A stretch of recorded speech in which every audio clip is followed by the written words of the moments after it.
Hi everybody, and thanks for joining me today. And in this tutorial we're going to talk about how to use Google Slides and Google Drawings to make a Hyperdoc. Now many of you have probably been using Hyperdocs with Google Docs, but if you haven't ventured into using a Google Slideshow as a Hyperdoc, you might give it a try, and hopefully this tutorial will help you understand how it can be done. Now with many Hyperdocs you would set up several tiers of activities, maybe for students to do throughout the week, or in the case of a slideshow, you would have several slides set up for students to interact with and to respond to material in your lesson. But what we're primarily focusing on in this video is creating a slide that is a launching point for everything. So here what I've done, if you can take a look, is I've set up what looks like a vending machine, and from the vending machine students can make a selection based on what they want to learn about. And so let's say for instance if they want to learn about Google Forms, they would click on the Forms icon and it will take them to a Google Forms playlist that I might want them to watch in class.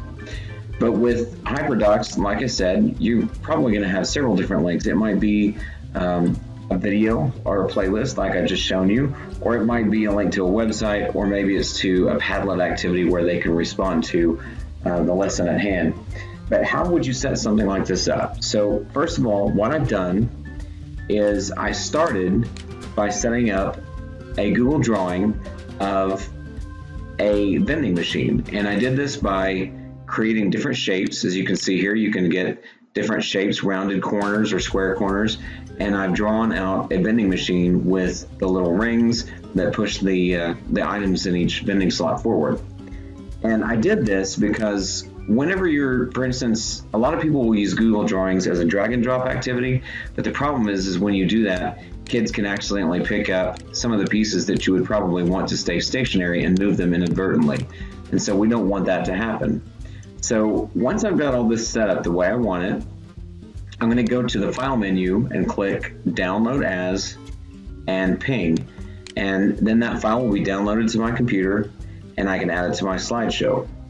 And then from there, I'm going to go back to Google Drive and I'm going to click New, Google Slides, and I'm going to make a slideshow where I'll add that image that I just created in Google Drawings as my background, because I want that background to be static so that it can be moved around.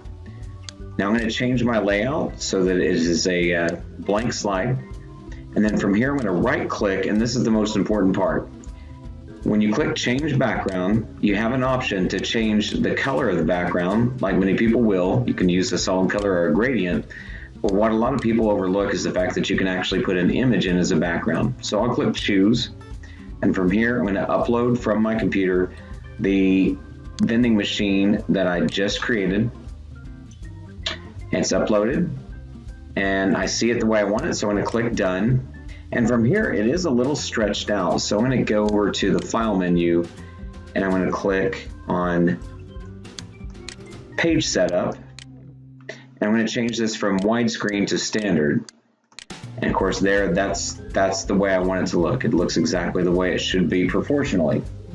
Now from here I'm going to go ahead and insert my icons for my launching points for each topic that we're going to talk about. So I'll go to the insert menu, click image, and I'm choosing some icons out of my drive, and you can actually select multiple images to add to the slideshow at a time if you want to. So I'm going to click all of them and click insert, and now it's just a matter of just resizing them and putting them where I want them to be.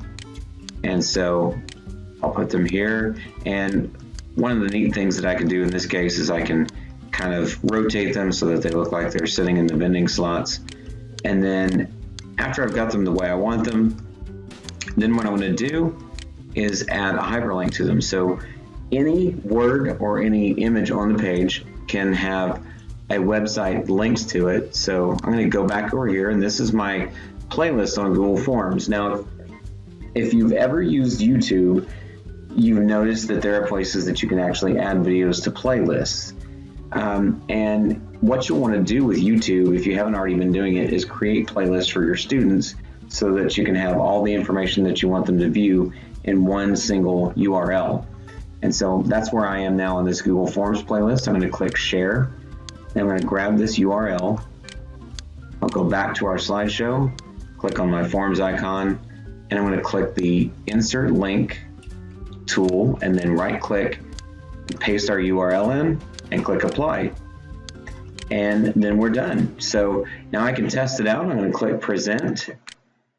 And of course, this is what the kids would see. And of course, when they click on this icon, it'll take them to the playlist that I need them to see.